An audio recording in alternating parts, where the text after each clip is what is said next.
See, our experience has been that there has been a significant change in the way data centers are looked at today. There are several kinds of data centers that you see, small, medium, and large. And even in any kind of these data centers, there are perhaps three kinds of zones that you will see. Something would be called as a heavy zone and a medium zone and a low zone. The heavy zone probably will have switches, routers, and equipment which is going to be drawing a lot of power.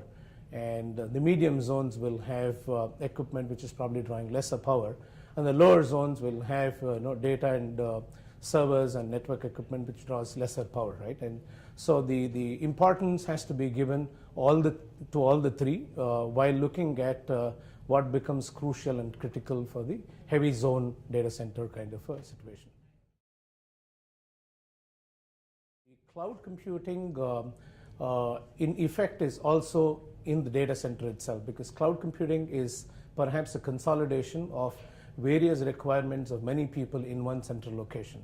For instance, if somebody has got 10 racks and each rack has got 2 servers and 3 switches, you can consolidate all that, and perhaps even when you consolidate into 4 racks instead of 10 racks, out of which even 2 may be non-critical, and that can be moved out to another place, a common place. So the cloud itself is actually residing in another data center. It's just that because of cost, effectiveness, and agility, you may want to consolidate and put partly in your own data center, which is under your control.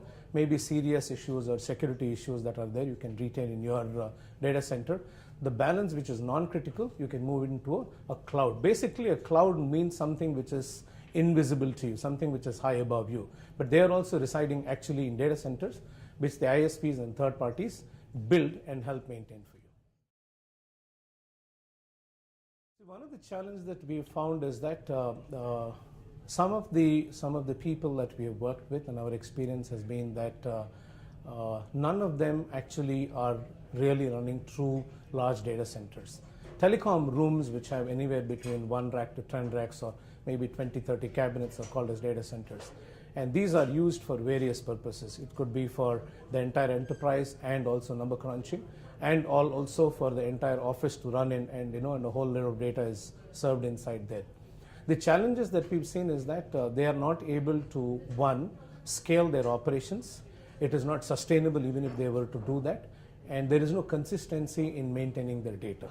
So there are frequent breakdowns, and all this we have assessed in several cases is because the design is in the initial stages is not done properly, and they are not able to see the future as such. It's not agile and it's not scalable. So the challenges these people are facing today is that they are not able to actually sit down and think for the next 5 to 10 years, where is my business going to go? What is my business requirement? And then make a design saying that for these next few years, I'm going to make a design like this. And if it's not scalable, then I'm going to either go out or I'm going to put it outside in a third-party data center. See, our experience has been that while data centers are being made to be green, right? Our view or our experience has been 3 things: reliability, agility, and sustainability. If these things are taken into account and these things are made into a future-proof, right, we believe that the green concept can be achieved.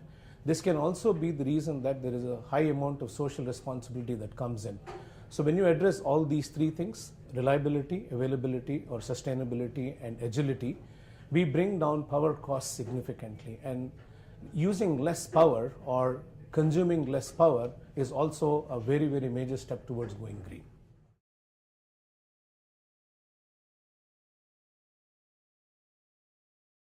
Firstly, we have been in the business of both IT-related infrastructure business and also into electrical industrial automation business for about 5.5 decades now.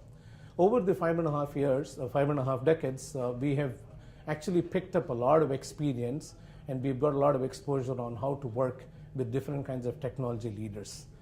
We have got several global alliances which actually deploy technologies, and we've got best practices which we have deployed alongside them in their offices.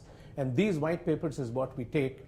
For instance, we have global relationship with Cisco, with the EMC, with Emerson Network, with HP and IBM, and we deploy our own services into their organizations.